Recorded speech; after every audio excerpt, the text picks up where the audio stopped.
আসসালামু আলাইকুম। এটা একটি নোট 30 প্রো প্লাসের ডিসপ্লে। এই হলো আপনার নতুনটা, এই হলো পুরানটা, সেটা নষ্ট আর কি। তো এই মালটা আসছিল আপনার এই প্যাকেটে, দেখেন এটা একটি সার্ভিস প্যাকের মাল। অরিজিনাল মার্কেটের যে মাল থাকে এটা কাস্টমার কেয়ার কোয়ালিটি বলা চলে এক প্রকার, ঠিক আছে। কারণ কাস্টমার কেয়ার থেকে যেভাবে মালটা আসে এটা প্রায় অনেকটা ওইরকমই সেম কালার। তো ইনশাল্লাহ আশা করতে 100% ফিঙ্গারপ্রিন্ট কাজ করবে, ঠিক আছে। তো দেখেন দুটোটা পাশাপাশি রাখলাম, দুটোটা প্রায় সেম। এই মালগুলো দেখেন এইভাবে আসে, অরিজিনাল মাল, ঠিক আছে। এই আর কি, আপনারা দেখেন একদম ফ্রেশ মাল। এই হলো এটার ফোন।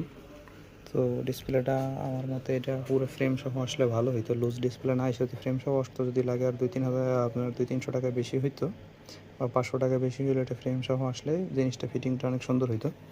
কারণ এটার যে বডিটা আপনার কিছু ড্যামেজ আছে ফিজিক্যালি, যে দেখেন।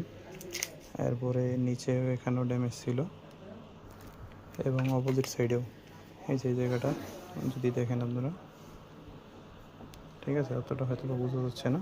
এই যে এখানে ড্যামেজ ছিল, এটাকে মোটামুটি একটু রিপেয়ার করা হয়েছে এই জায়গাতেও। তো হিসাবে যে এটা যদি আপনার ফ্রেম সহ আসতো তাহলে জিনিসটা একদম সুন্দরভাবে ফিটিং হইতো এবং তেমন একটা বোঝা যেত না। এখন ইনশাল্লাহ আশা করি মোটামুটি ভালো ফিটিং হবে, দেখা যাক কী হয়।